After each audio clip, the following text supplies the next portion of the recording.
Welcome, everyone. I'm delighted that you're here. And I'm especially delighted because I have a wonderful, wonderful Indigenous leader, teacher. And let me just go ahead and introduce him. So, Abraham Bearpaw is a motivational speaker. You'll still soon find that out. He's a cultural preservation activist and family perseverance specialist. That's a different kind of name. We'll get into that. He is a Cherokee citizen from Rocky Mountain, Oklahoma, and is the special projects officer for Cherokee Nation community and cultural outreach.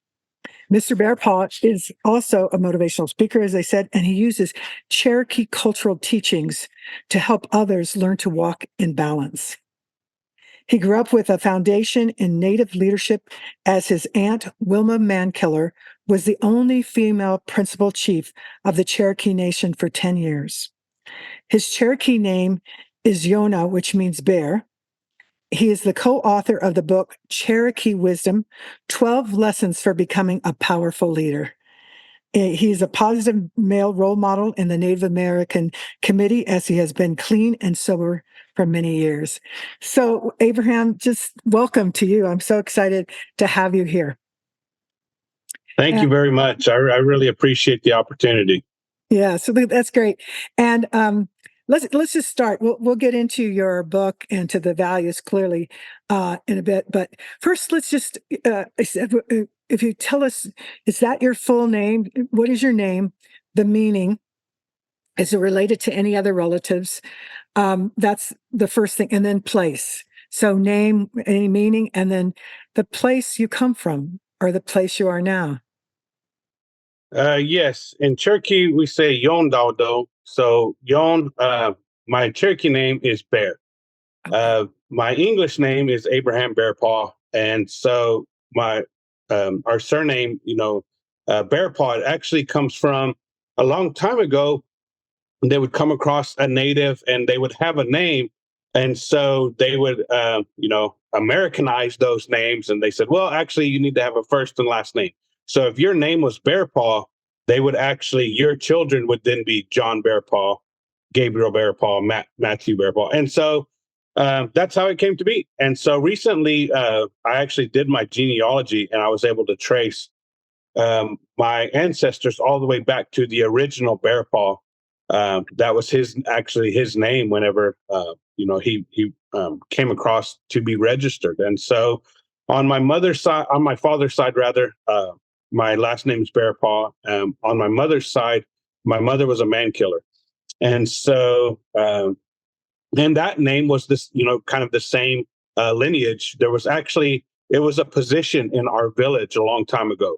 There was a person, and that was actually their job, was the Mankiller. And it was similar to, kind of like a town official of sorts. And so it's also kind of like a military title. And so that was actually their name, as that was their role in the community. And so, yes, my aunt Willa Mankiller, she was the chief of our tribe for many years. And, I come from Rocky Mountain, Oklahoma. I'm a member of the Flint Rock Ceremonial Ground here in Rocky Mountain. I am just one update. I no longer work for Cherokee Nation. I'm excited to announce that I actually have my own company now, which is called Walking in Balance. Oh, good. That's great news. I love that. So were you born where you're living now, or were you born somewhere else? Yeah, I was born here, and at the old Indian hospital, they call it. And, I've traveled most of my life. Growing up here in rural Oklahoma, my parents were involved in the civil rights movement. My uncle went to Wounded Knee when they had that altercation up there. My mother took part in the Alcatraz takeover. And so they were really. I grew up with all of these stories of them, really doing all of these really amazing things in their life. And so I knew I wanted to add to that, to our history. I wanted to be a positive force. And so I, traveled around, went to many different schools. I've lived on lots of different Indian reservations. And recently, I was living in California a few years ago during the pandemic, and actually received what I feel is a spiritual calling to come back home. There was a study that came out that listed my hometown, Stillwell, Oklahoma, as having the lowest life expectancy in the country. Yeah. And so, whenever that came out, it wasn't surprising to me, but I knew I had to do something. And so, I came home and I began to teach my curriculum, and I teach it all over the reservation now, but also all over the country. I just got back from Seattle, Washington, to do a training. I'm actually heading to Washington 4 times in the next few months. I should just have stayed up in Washington for a little while, but I'm really excited. I Yeah. feel like I was given this message to share. And, I can just, like I said, add to the collective positive force. I know there are lots of reasons to be stressed and anxious, all the time, right? But it's that collective positive force that I feel like keeps our country, our world moving in the right direction, and that's why I have hope for the future. Yes. Well, that's great. I'm sorry to hear that. Pine Ridge, I know, and I guess it was where you're talking about too. People don't know that, life expectancy can be 39 years, 42 Hmm. years. I mean, really low. And so I could see how that spiritual calling would have you go there. And I also just want to say, because I know people listening, um, at least those that are a little bit older, maybe not right out of school, although hopefully they studied. Willa Mankiller was quite famous.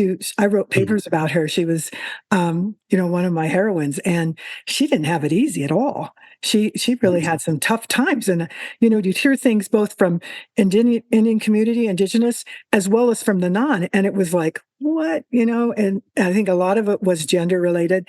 And she did some really great things. So, given your parents, how you describe them, and then your aunt, well, it makes sense to me that what you're doing. Can you? I just mentioned how Willa Mankiller had lots of struggles, and yet she persevered and went on. Could you tell us maybe something of your growing up that was really a challenge or challenges? I know people listening are facing a lot of challenges, and one Hmm. of the things I loved about you and your book is, yeah, you have. It's no, all happy-go-lucky kind of things, Hmm. yet you persevered. So could you share a little bit about that story, and how did you work through or overcome whatever barriers you had? Yeah, definitely. So, for my aunt, you're right. She, faced a lot of adversity in her life. She had to battle cancer multiple times. She had multiple kidney transplants. Polycystic kidney disease runs in our family. Oh, She had a car crash that crushed both of her legs.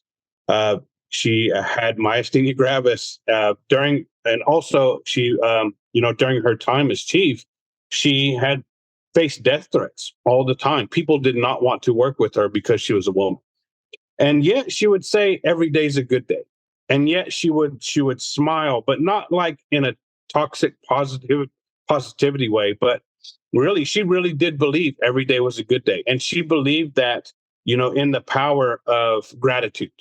And for me, she was a great role model, and she really modeled those positive coping skills that are found in Cherokee culture. And so for me, whenever I faced my own adversity in life, growing up, I grew up in a household where addiction was prevalent. And so, in the United States, it's socially acceptable to cope with alcohol, right? It's actually kind of a rite of passage. You turn 21, they take you out drinking, and for some people, they can have their one drink and go home. For other people, it's not so easy, right? And so, and also there are other factors included: poverty, trauma, all of these things that are, really prevalent in a lot of Native American communities, or especially where, back in the 80s and 90s. And so, I fell victim to that also. And, I went through years of the addiction alcoholism cycle. and really grateful to have found my connection back to my culture. I grew up with these teachings. I grew up with the knowledge about gratitude, wellness, mindfulness, perseverance, self-compassion. But in the world that I grew up in, which is mainstream American society, it wasn't cool. It wasn't something that was talked about. I don't think wellness was mentioned the entire time I went to school. And so my friends, they weren't into this stuff. They were into other stuff, right? And so I wanted to be accepted. I wanted to, be a part of the crowd. And so I moved away from what I felt like was my spiritual calling and towards being accepted. And that was the first time I disconnected myself from my spirit. I knew from very early age what my spiritual calling was. It was to help people. Very simple, but very powerful. And instead, I was, going through all of these issues, right? And, going along with the crowd because I wanted to be accepted by everyone. And when I made that first decision and that I had that separation from my spirit, it, like I said, that's where, really it can lead you to a lot of bad things. And I tried to fill that separation, that void with many things over the years. Like many of us are doing. I'm not the only one facing stress and anxiety. So much of our world, they work so hard. And it just seems like though our schedule and, our society asks more and more and more from us all the time. We feel like when we feel like we get to a position, we're like, oh, I've made it. It seems like the goalpost is moved. And they're like, oh, no, actually. And so, even with our children and the expectations that society has for us as parents, one of my kids asked me for an $1,100 phone the other day. My mother would have, you know, Mine too. yeah, she would have gone crazy if I would have asked her for an $1,100 phone. And so, like I said, these expectations, it's just always, you know, getting louder and louder. And so, how do we quiet that? How do we live a life where we can feel fulfilled when we're bombarded every day, adults and children alike, on by social media, by all of these things? It seems like the world has gotten a lot noisier. It is. And so I say, when I have a mantra that I say, which is return to center. And so for Cherokee people, we actually believe in 7 directions, not just 4. We have the 4 cardinal directions, right? But we also believe in the upward direction, downward direction, and then center. Center is, for me, is where I am, and where my heart is, right? And for me, my center is love. So that's where I return to when I'm in balance. I'm feeling great. I'm feeling amazing. I am getting enough sleep. I am, working out. I am treating my body well. I'm practicing self-compassion. In that place, it's all love. I'm supportive. I love everybody. I feel connected to my community. When I'm out of balance, I can be judgmental, anxious, stressed out, all of these things, right? And so for me, I try to return to center all the time. But it is hard because, like I said, our society places so many demands on our time, and it's really unfair. I have a lot of classes with parents in there that just do not feel like they are good enough. So many people with imposter syndrome, so many people who just feel like their best is not good enough. And, I teach this curriculum because I want people to feel fulfilled. I want people to be proud of the work that we're doing. So many people are breaking these generational cycles in their families. And that's a huge deal, but it's also exhausting. And it's also really hard. And so, our society always wants us to crave more and more and more, right? That's what keeps our economy going, selling stuff, right? And so, but it's okay because they can sell you the cure. Here's a Red Bull. You don't need sleep. Get up, go back to work, right? But our society definitely doesn't value our wellness. Our society values our wellness just to the point to where we can make it to work. Yeah. After that, if you collapse on your couch and all you have energy to do for the next 5 hours is scroll on your phone, that is totally fine with it, our society. You're a success. You're contributing to the economy. But what about your own life? What about your own fulfillment? And so that's I try to teach this curriculum as a substance abuse prevention, suicide prevention, but also just so we can feel fulfilled and feel like the work, our efforts are good. It sounds like, there are quite a number of groups in the last handful of years that have been talking about well-being. Um, but it sounds like in Cherokee, that well-being has always been about, and it's from the inside out. What you keep coming back to is what is in here that then we end up portraying out here. So, so I think that's really great because when I read your book, I really read it from an Indigenous perspective, and some of the hardships you had. I also had, I'm sure, in a different way. Alcoholism was part of my family, and all the horrors that came with that, and and and yet there were choices made, um, and I don't believe that I knew what all the factors that helped me make those choices, because I always give a little space for the great mystery. That some things Mhm, I don't know, but yet was there because the spirit and universe works on our behalf. I think mhm, it's a conspiracy on our behalf. But mhm, people don't look at it that even when we do something that's not in alignment with who we are, there's learning from it, and then we can mhm, choose to do a different path. And that sounds like what came to you is that I know I can go along with the crowd and continue in this, getting further mhm, and further away from my center, or come back. And I want you I want us to have you talk about. Um, at least name all the principles, because mhm, there are a number of them, which I really love because it wasn't just a few. It was like, no, look, these are intimately interconnected. But you just said something that I failed to do this time, Bear, and that was I always ask the guests if they would like to just take a moment to help center us or say mhm. a blessing. And so I didn't ask you about that. So if you would like, I'd like you to, just center us if you, whatever way in a few minutes, or say no, Anita, you go ahead and do it. Sure. Yeah, I don't mind at all. Okay. I would love to do that. So, in our way, the word for creator is Unetlana. And so, Unetlana, come to you today with thanks and gratitude. Thank you for this opportunity to share knowledge with one another. I pray that you please be with all those who are struggling today, struggling with self belief, struggling with adversity, and please just help to guide them and help them to overcome. And we just thank you for this opportunity. Wado. And in Cherokee culture, Wado is thank you. Uh, And so that's what, talking about the principles for me, the foundation of everything I do is gratitude.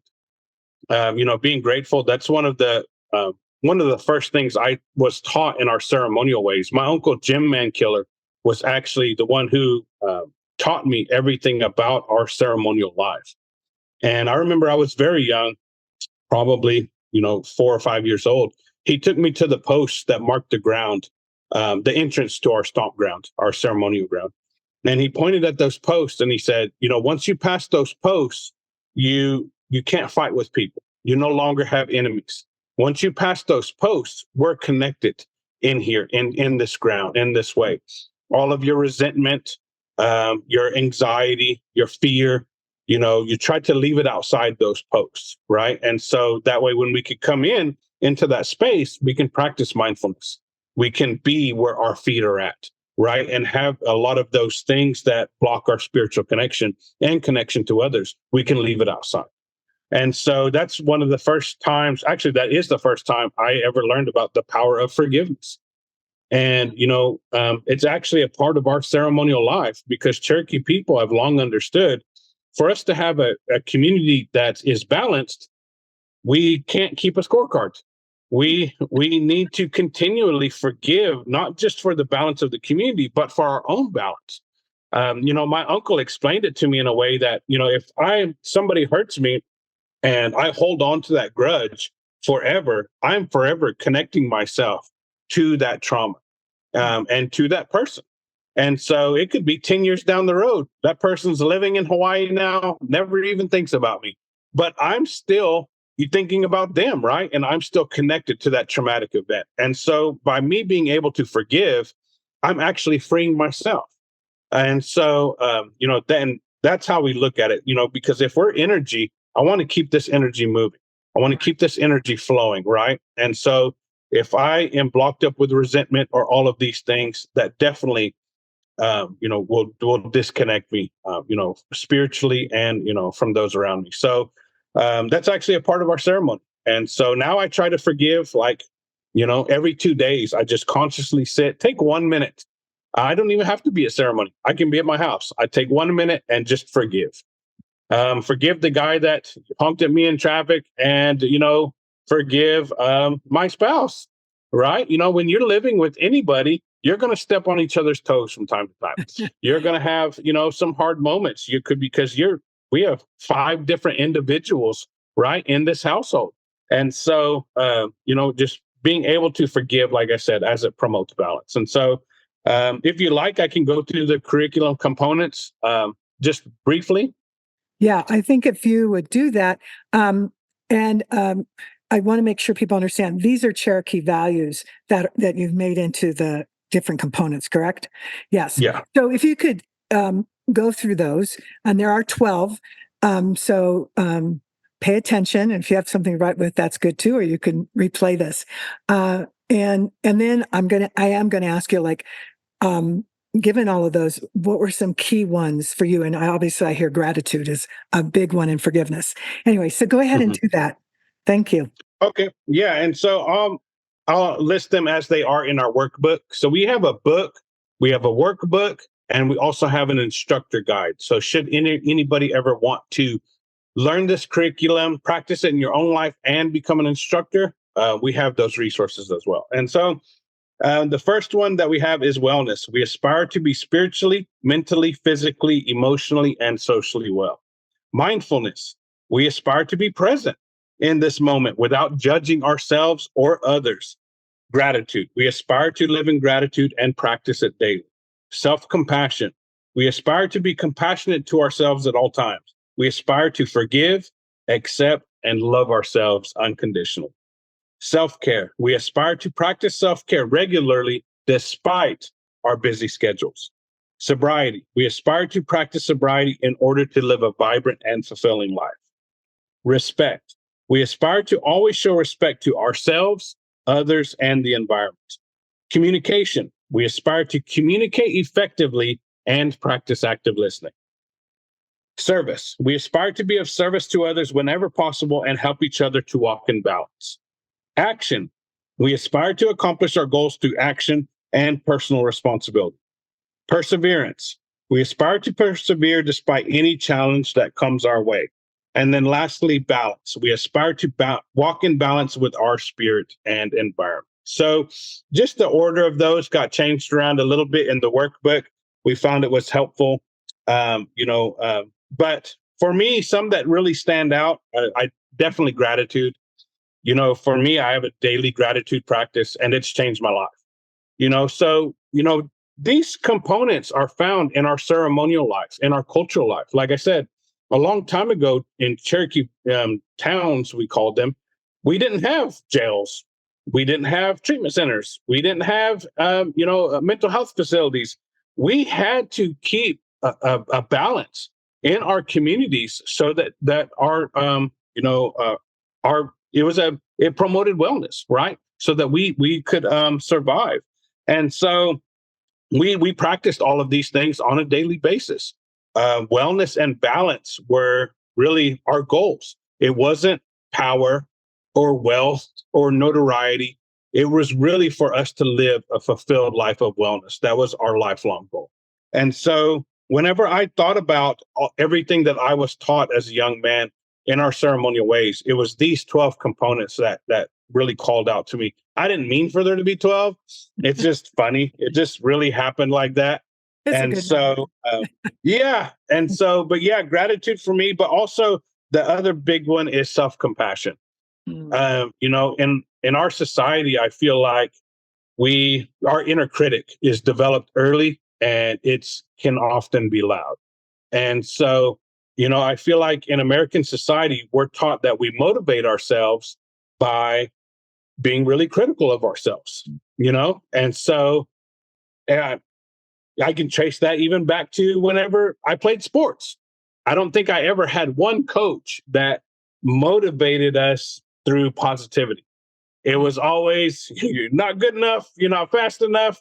There was actually a lot of cuss words, a lot of running. And so, but that's how in our society we're taught you motivate yourself, right?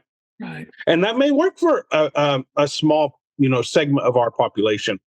But for a large portion of our population, that self-critical inner voice, our inner critic, can actually be damaging and even life-threatening. Yeah. And so, if our inner critic is a lot louder than our inner cheerleader, then that could lead definitely to substance abuse. We could be at risk for suicide, domestic violence, all kinds of things. And so, for me, self-compassion, aspire to be to forgive, accept, and love myself unconditionally. So for a long time, I put the responsibility of my happiness on others. Mhm. That's my spouse's job to make me feel handsome. That's my parents' job to make me feel loved. That's my children's job to make me feel proud. And it's not, right? Happiness is an inside job. It was really unfair. I got married very young.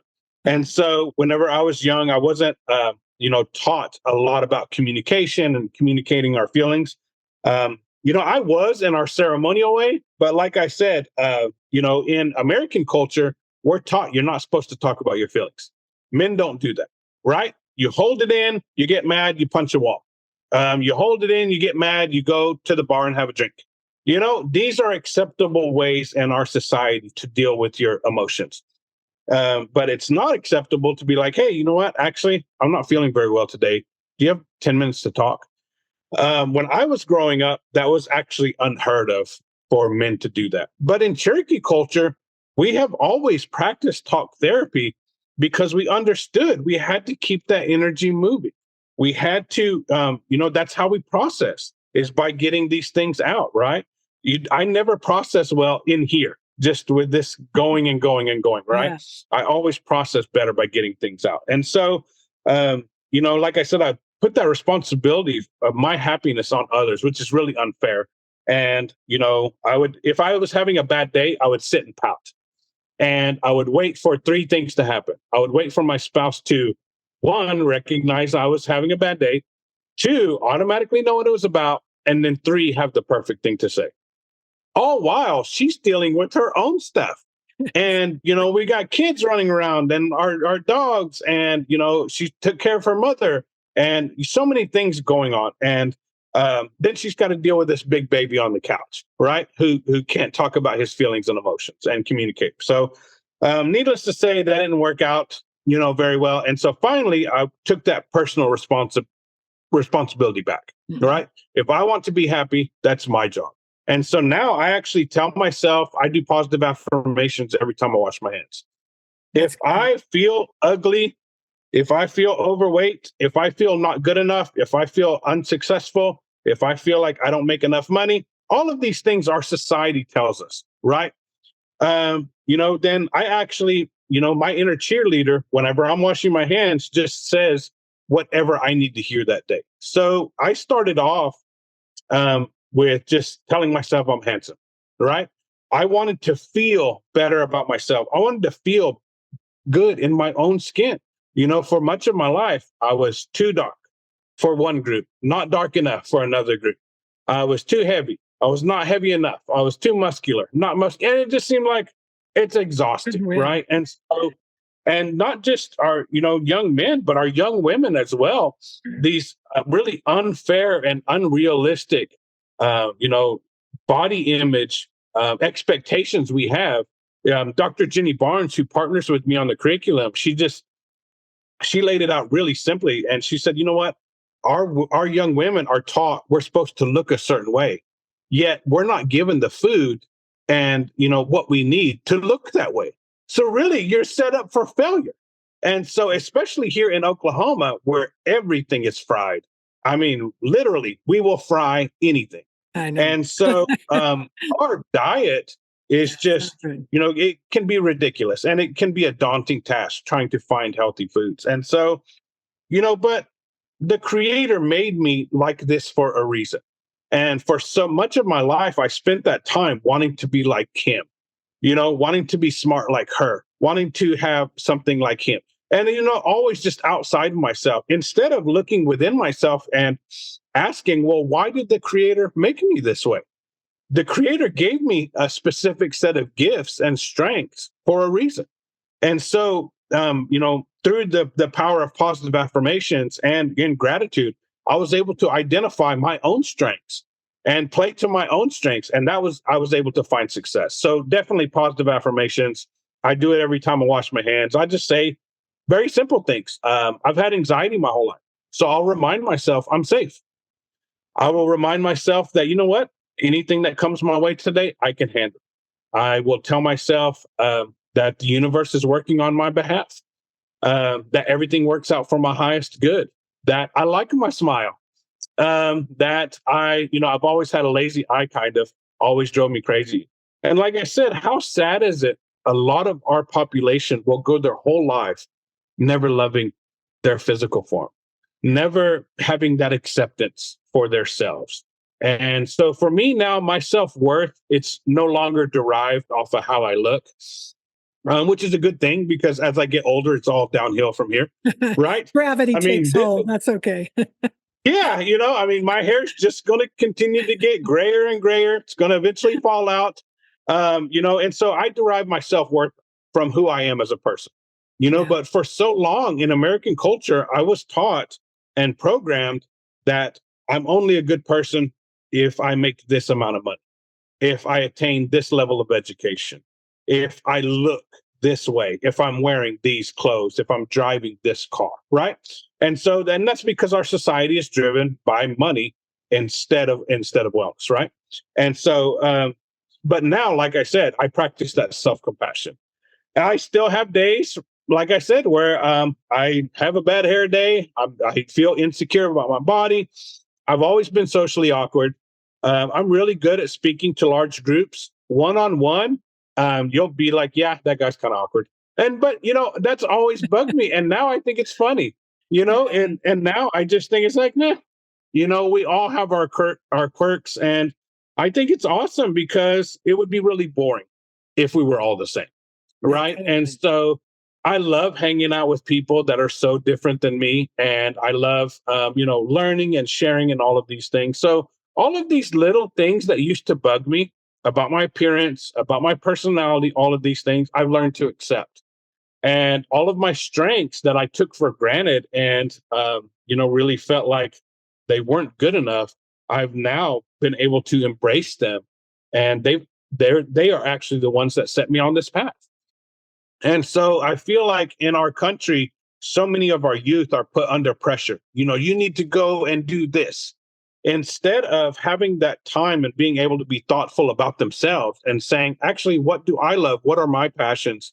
And having that self-acceptance for themselves, especially when it comes to body image, and how we feel about our body. So I could talk about self-compassion literally all day. When I do trainings, I do 8 hours at a time. So I'll go ahead and wrap that up. But yeah, Let me add something to that. it's really because, sad. Yeah, self-compassion. I just want to, like, I believe you can talk for 8 hours, if not a whole week, because it's so critical. And when you were talking, it reminded me of my elder, as I was growing up, would always say, be careful of what you say, be careful what you do, but careful of what you even think. Because once you do that, you can't take it away. Now you can put in a new one, and what they were basically saying is all this stuff that you're saying. And unfortunately, with having the larger society saying, no, what you think is wrong about caring about community, caring about yourself, feeling positive, wanting to be happy, joyful. Indigenous people, I think I haven't met a group yet that doesn't say there was joy, but there is also responsibility to yourself, to your community. And we have great power of how we impact each other. So it's really cool. So go ahead and go on to, because that self-compassion, I know people listening, that's an important one. That's a very big one. And so go ahead, and if there's another one that's standing out for you. Yeah. So self-compassion, like I said, extremely important. Gratitude for me, I have a daily gratitude practice. And for me, it's actually a spiritual practice. So I want to be grateful no matter what. So before, I'd be grateful if everything went my way, if my kids didn't argue, if my dogs didn't try to bite somebody, if all of these things went well, then yes, I was grateful. But that's not life, right? So now my gratitude practice, I'm grateful even if I have a flat tire. I'm grateful if my children are having a bad day and arguing. I'm grateful if the weather's not good, no matter what. And so that's actually changed my thinking, right? And so as within, so without, right? And so you were talking about thinking. If I'm thinking positively, I'm going to act positively, right? And that's really, I feel like people misunderstand what behavioral health is about. It's really just, if I feel good, I'm going to do good, right? But it starts with our thoughts. And so for me, I had to reprogram my brain, and gratitude is actually able to do that. And so having that daily gratitude practice, doing positive affirmations, I also set an intention every day for my day. Because life happens so quick and so fast. We're under so much pressure. We don't have time, barely even to eat our lunch. I just set some intentions. That way I know for this day, I'm deciding how I feel. I'm no longer letting society at large dictate what I should or should not be, right? I'm taking that power back, especially from these large corporations and, these large systems that just make that profit off of us staying in this kind of toxic and negative cycle, right? Just So I want to take that resources. power back. Can you say a little bit about what an example of when you wake up, what might be an intention, just how you come to that? Yeah. So for me, my action plan, and that's why action is one of the steps, because I had all of this knowledge growing up, but there's a difference between knowing something and actually practicing, right? And so for me, I wake up. The first thing I do, I say a quick prayer of thanks. The next thing I do, I set an intention. I say today's going to be an awesome day. That's the first, the second thing I do right after I say that prayer, because I would wake up and usually my first thoughts like, oh my God, you can actually hurt yourself sleeping Yeah. as you get older and older, and these kind of things, and maybe you're not feeling it. So I actually, set that intention. Today's going to be an awesome day. And what I find is, our words have power, right? We're actually casting that spell, saying, if I'm going to have this great day, it's actually going to come true, right? And so the next thing I do is whenever I'm braiding my hair, or if my spouse is braiding my hair, I just take that time to practice mindfulness and set an intention for the day. So I usually do no more than two. So for me, one is usually always, I want to be grateful today. And because our society teaches us to be less and less grateful, on purpose and sometimes on accident. It's just due to technology, right? We're used to having things so easy now. We're used to having our information fast, our food fast, all of these things that now we really just take it for granted, right? And so our ability to practice patience is kind of getting less and less, especially with younger generations, I think. And so and then another one for me might be, I want to practice mindfulness today. I want to be present, because for so much of my life, I was not present. I could be here looking right in your face, and I'm thinking about my bills. I'm thinking about what I have to do after work. And, the kids have a school play, and did I pack this thing? And I forgot that report. And just, it is really ridiculous, the schedule and the pressure, we're under when it comes for time. And so, like I said, because I braid my hair, Native people we believe that we're weaving those intentions into our day, right? And so I can either weave resentment, anxiety, and stress into my morning, or I can weave that strength into my morning, right? And so, so many of these little things. So I have this workbook here, right? It's a good amount of pages. Takes me 15 minutes a day to practice this stuff. Like, it is not, you can change your life with just minimal effort, doing some really simple things that are going to reprogram our brain to help us to be more grateful, to help us to love ourselves more, to help us to be more connected to those around us. So I want to go And so, back to, oh, sorry, go ahead and finish. no, go ahead. Okay, so one of the things you said as you were just talking about all that, I'm reminded at the beginning you talked about going into the stomp ground, to going into the ceremonial space, and before you entered those two that doorway, you made sure to leave all the resentment and any of that stuff, all the judgment, all the even the future stuff. You're coming in Mm-hmm. to really be on the ground. Can you Mm-hmm. tell people so you did have that experience, and that's generations and generations that Mm-hmm. those are passed down. And what I'm finding is on pretty much everything, like everything you're saying that's already in the ceremony, those of you listening are probably, some of you are going, oh, but science is telling us that. Yeah, that's a surprise because indigenous people are the first scientists. And Mm-hmm. and we continue to be scientists. And so now what happened is science is reflecting that. But before we go to your next thing, can you say a little bit more? When you say stomp ground, I don't think everybody knows what that means. Oh, okay. Yeah, sure. So our ceremonial ground where we go to practice our mindfulness, where we go to get back into balance, right? We call the stomp ground because the stomp dance is a big part of our ceremonial life. And so for the stomp dance, what that is we dance actually around the fire. We dance man, woman, and so we have that balance, right?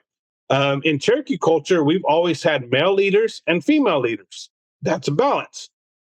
It's always really been confusing to us how the United States didn't have female leaders for so long because how can your community and your country be in balance if half the population doesn't have a say in what's going on, right? And Yeah, so we dance man woman, and so when we dance, we actually pray, and we're taught that our prayers, our intentions are carried by the smoke throughout the universe to the creator. And so whenever I'm dancing, when I'm praying, I pray a lot for our community to be able to stay together. I pray for wellness for our community, because things like gossip and all of these things, these toxic things that we've learned over the years can really hurt our households and our communities, right? If somebody's having a hard time, I'll pray for them, be mindful, send them good energy, and then pray for myself that I can, be compassionate, that I can forgive. If I'm holding on to some resentment, I want to let that go. Not just, yes, of course, for myself, but also for that person. We call it bad medicine, right? If I have these negative thoughts about somebody, I'm sending that negative energy to them. And so that's not promote balance, right? And so, I don't want to hold on to these things. Just because I forgive somebody doesn't mean that I don't have boundaries. It doesn't mean that I have to there go you eat go. lunch with them the next day. It just means that resentment, that negativity, that toxicity, I can release that and I let think you that go. just tapped on something that I found very many people, and I had it myself. I had the wrong idea of what forgiveness was. And Mhm, I thought forgiveness early on was you forgot, you're going to mhm, forget some things, or that you were betraying your people to mhm, forgive, or um, you're weak. And mhm, that's not what forgiveness, it's not, it's none of those things. It's actually taking your power, taking your mhm, energy, being good medicine, which is aligning everything spiritual, mental, emotionally, physically, not only for yourself, but then you radiate that out and you free the other person too. mhm, And they take responsibility for their life, but you're not mhm, carrying. So I love that. I love how um, when you said all that, it just brought up for me how when you speak, and what I'm hearing is wisdom, knowledge that has been there for millennia, mhm, and now we're just finally having the science in the last few decades of affirming that. Not that we need affirmation, it's just reflecting what we already knew. And mhm, we still can get separated from it. And so we have to keep being, like you said, 15 minutes a day. That's pretty good if you can go mhm. do all that. Yeah, I can get out of balance easy.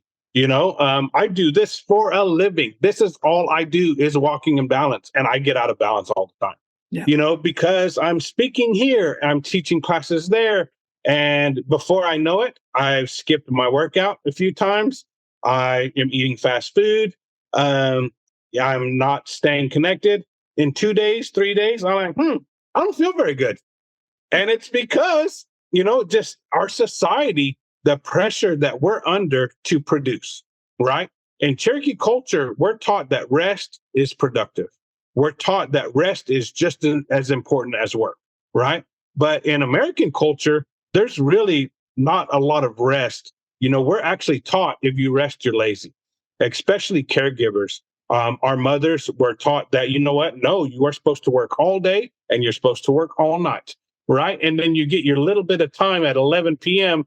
to get on your phone, watch some cat videos, and you're just exhausted, right? And so, that's what I mean by, it's really unfair what the expectations that our society places on us. And so, but the awesome thing about the Walking in Balance curriculum is I forgive myself. Yes, I've been running, got out of balance. I can feel my anxiety's up, my stress is up. I haven't been sleeping 8 hours, been running around, not eating well. No big deal. I understand how I got out of balance because our society does not promote my wellness. But you know what? That's okay. Forgive myself. I'll just get right back on. Good. And so it's that easy. So as we go through life, we continue to show ourselves some grace. Just as we show others grace, and we're a good friend. I find a lot of us are better friends to others than we are to ourselves. Right. And so just being a good friend to ourselves also. And, so yeah, in our ceremonial way, how it's kind of laid out is, so we show up in the morning, they light the fire before the sun comes up. Right. We light that fire of thanks. The sun comes up in the east. We'll say a prayer to the east direction to give thanks for this new beginning. Right. And so we go through we will cook, we will work on the grounds and stuff. And then we will play a game called stickball. And I always asked my uncle, I was like, why is a game a part of our ceremonial life? And he, told me it actually fulfills one of our spiritual purpose. One of the reasons we're here is to smile, to enjoy our life, to be happy, right? And the other one is service. And so we're actually doing both of those when we're at ceremony.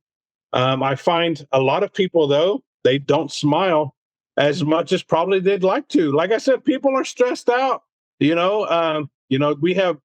really unfair, the expectations. And so when I'm there at the stomp ground, we're playing that game. So there's a pole with the ball on top. And you have sticks. And so you pick the ball up with your sticks and you're trying to hit that ball on top. That's how you score points. So the men have sticks, the women don't. And we play men versus women. And so in our social game, it's called our ceremonial game. And so the women have no rules.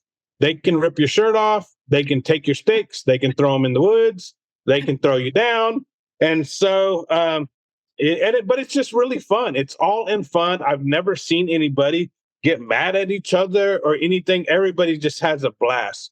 There's so much running and laughing and smiling. And so, and like I said, we understood that physical moving your body, right, was good for our mental health. And they understood it so much so they actually incorporated that into our ceremonial life. How much time do you have now to move your body? Not much, right? You work 8 hours a day. You get these little breaks. A lot of us work through our breaks because we don't want to get fired. And then after work, you have so many other obligations. And so we actually made that a part of our ceremonial life. And so we'll play stickball and then we eat together. When we eat together, we believe that's actually fellowship and ceremony also. We're taught to spit out our first bite of food. So we're outside when we do this. And the reason we do that is actually a gratitude practice. So you've been running all day. You're so hungry. You've been fasting and you're ready to eat. And instead of swallowing that first bite of food, we give it back. So we symbolically give that first bite of food back to the earth because as a way to show our gratitude, as a way to, show where, we want to stay connected, right? And so the bugs will take it away. We usually do it at the tree line, right? We don't do it on the floor or anything, but the bugs will take it away, animals will take it away, or it'll compost back into the earth. Right. And so that's just one of many gratitude practices that we have just to have us stop, right? We're so hungry, ready to eat, and we have to stop and be mindful for those 30 seconds that, okay, this food tastes so good, but I'm going to give it back as a way to stay connected and be grateful for what I have.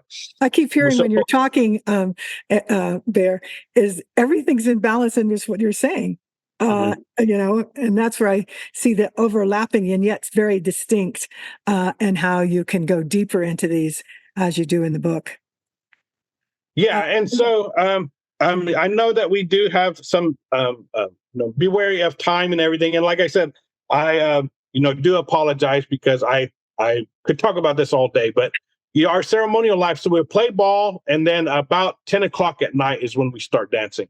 The women wear turtle shell shakers on their legs with rocks inside. This provides percussion. We're taught in our ceremonial way that women keep the beat of the earth. And the reason for that is because women are the only ones that can bring life from the spirit world into the physical world, right?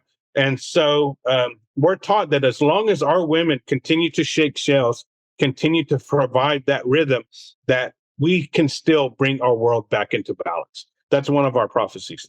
And so, but like I said, everybody has their role in our ceremonial life. But when we come together, that's when we have balance. And so, and then we will dance. We dance at night now because for hundreds of years, it was actually outlawed by the American government for us to practice our cultural ways. And now we've just kept up that tradition of practice of dancing at night, because we would have to hide the dances. And so when we saw many people become disconnected from their culture, they've also been disconnected from those gratitude practices, from those positive coping skills, from practicing self-compassion. And so that's actually why we see the rise in substance abuse rates for Native Americans, domestic violence rates, suicide rates. And so that's what I try to do with this curriculum, is to reconnect our people with these positive coping skills, but not just Native people. Right. I didn't write this curriculum just for Native people. I wrote it for everybody. One of my heroes, John Trudell, said, we're all human beings, and we really are. We're all connected. We're all brothers and sisters. We're all kin. And what good is it if I manage to get my Native American community into balance and everybody else is still out of balance, right? But there are so many people from all races and all walks that I love and that are family to me, right? And so, being able to break down these walls that separate us, I feel like wellness is one where we can all just have that common goal. That's one of the things I loved in Alcoholics Anonymous. I could be sitting next to somebody, totally different politics, totally different race, somebody I would never be friends with, and we can, just be in there supporting one another, loving one another. We have that common goal of wellness, right? And so I try to focus on the things that bring us together rather than the things that divide us. And, as Walking in Balance, it is a strength-based program. So we try to find what our strengths are, and then we share them. And so there's so much of our ceremonial life. Like I said, we could go on and on, but that's why I try to share. I've been teaching classes here at our local schools all week, and I could see the youth, that don't feel good about themselves, that feel maybe bad about their body or their personality or their social standing or some of these things, and just try to teach them to be able to talk to themselves in a positive way, to be able to practice those positive coping skills that will help them over time build resiliency. And so, but we've seen it, throughout. Look at Will Smith, right? That was, when that whole thing happened with Chris Rock, that was a guy that was just one thing too many. How much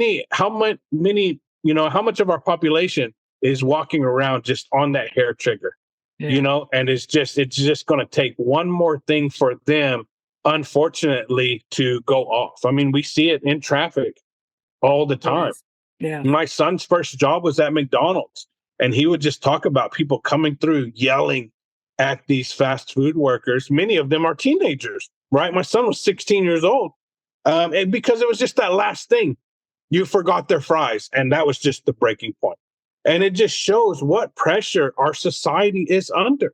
And so, if we can practice these things, put our wellness first, or at least in the top three, but it's just practical, right? The Yeah. better I take care of myself, the better I can take care of others. Yes. And What's then so, happening here, it's happening there.